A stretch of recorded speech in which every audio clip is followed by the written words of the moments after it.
It is said that one day, in the evening of his life, a great scholar of Afghanistan, who lived several centuries ago, called all his disciples and took them to the bank of a river. Then he asked them to fetch from his house the many books which he had written during his lifetime. The disciples obeyed. And when the books were brought, the teacher threw them into the water and said, "There goes the intoxicating egotism of the intellect. Now I shall be able to recognize the reality." This self-effacement is born of desirelessness. For what can the aspirant desire when once he has postulated that the beloved is his friend and that nothing ugly or untoward can ever be his gift to his lover? Says Shah Latif, "Art thou a Sufi? Then keep no desire. Give up thine head and throw it into fire." Art thou a Sufi? Then keep no desire. Give up thine head and throw it into fire. It is the head which behaves like the banker's interest calculator. Sings he in another place, Shah Latif, "The road of the spirit is clear as day. Only desires have hidden it." Don't we seem to hear this strain also in the songs of the Sufi of Shantiniketan, Rabindranath Tagore? Thy desire at once put out the light from the lamp it touches with its breath. It is unholy. Take not thy gifts through its unclean hands. Accept only what is offered by sacred love. According to Shah, therefore, a Sufi is one who makes the beloved his all in all. There are three stages in achieving this self-effacement. Incidentally, I may just mention that Sindh Sufi believes that it is absolutely necessary for the aspirant to have a murshid, a teacher, a guru. But it must be the true teacher. And they add that at no time of human history the world has been without such teachers.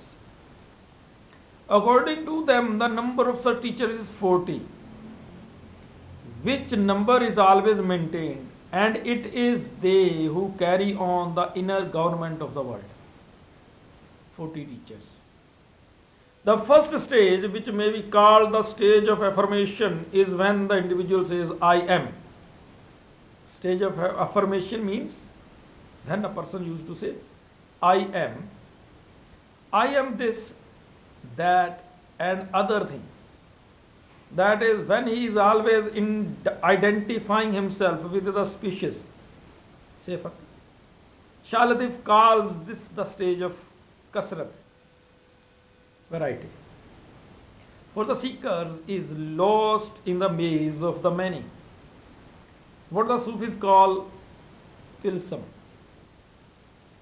The second stage is reached when he says, "I am not. I am not what I see. I am not the body, the mind, or the emotion." When he is given Isme Azim, the great word, like Om, Hu, or Vahyadu, Vahyadav, to meditate upon. This is perhaps the stage which has been described by Thomas A. Kempis in the words, "The naked disciple alone can see the naked Jesus." and why Shahal thief in the words, come out, yeah, let's stand bereft of everything before the beloved. The stage which the Greek philosopher Plotinus calls the flight of the alone. In this stage, the aspirant learns to look for the genius in the spacious, or as Shahalati would say, for the Wahadat, unity, in the Kasrat, variety. Satchel has described these two stages in a song. Beloved, the colorless came into myriad colors. The drops, the waves, the streams, all these forms conceal the real water.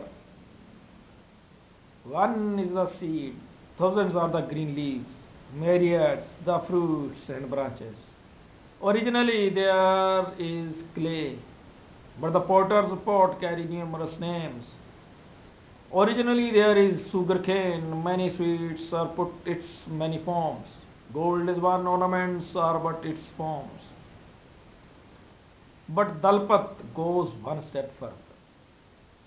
Oh Dalpat, you could call it one if there were any two.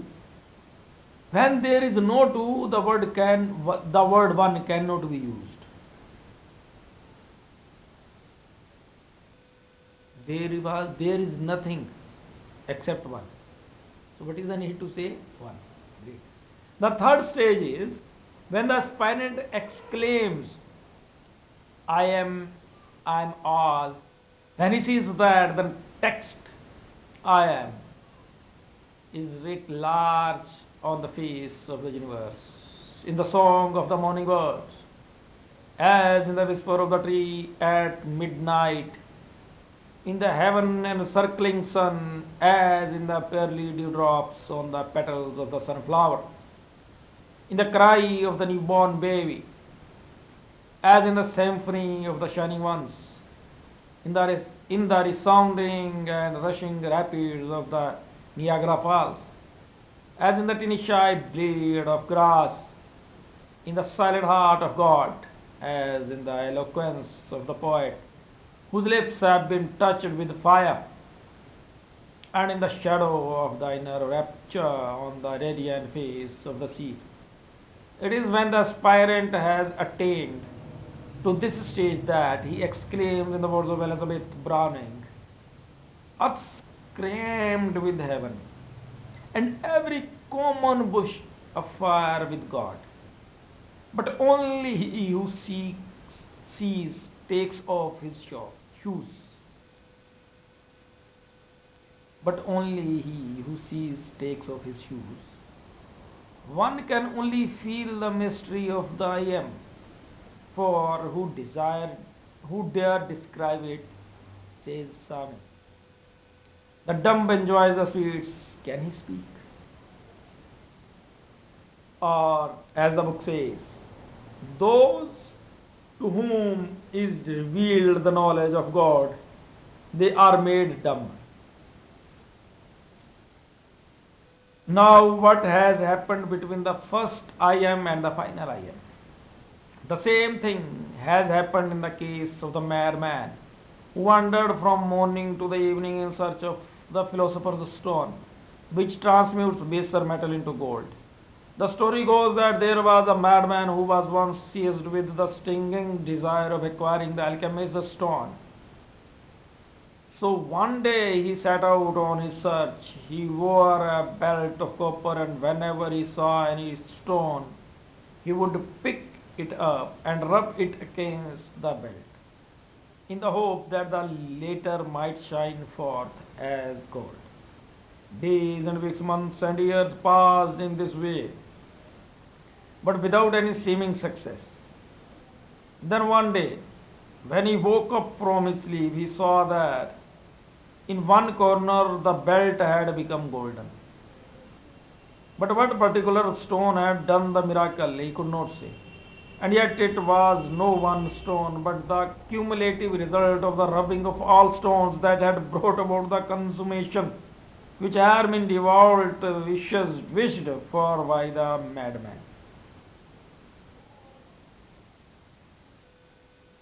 which had been devoutly wished for by the madman. The seeker, when he is under the sway of his self, says, "Gore is nowhere." But when he has become one with the truth, he says, "Goes is nowhere." The phenomenal world remains as before. It is his eye which has been winged with the vision of one. The first says, to use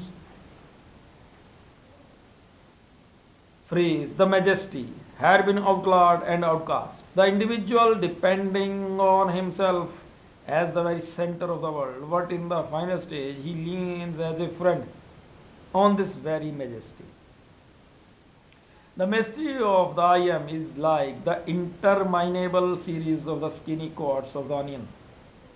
Every time when one attains to a new vision or understanding of himself, he says, "I have found myself." And then there is sprung on him by the divine wizard another aspect of himself, and the seeker has again to set out on the voyage of the self-discovery. Sings the Sufi of Shantiniketan, "What I find that thy will knows no end in me." And when the old words die out on the tongue, new melodies break forth from the heart. And where the old tracks are lost, new countries will revealed with its wonder. Verily, what lover, if he be for the true type, could ever catalogue all the attributes of his beloved? For is not a lover one who, to use common parlance, but with a different interpretation makes mountain of whole hay. The hill being the face of the beloved, which has no end for visible and invisible mole of beauty, for only one of which the poet of Persia has willing to exchange the wealth of Samarkand and Bukhara. He is intended, he is indeed a raw lover who could ever expect to write a full-length biography of his beloved. The song is not merely the text, nor is the song everything. It is singing which is all. That is why the star sings every night of the ancient ample movement, the divine, the God root within man. For this, for this, the lights innumerable, a symbol shines that we the true light win. For every star, the every deep thy fill, are stars and deeps within. Stars.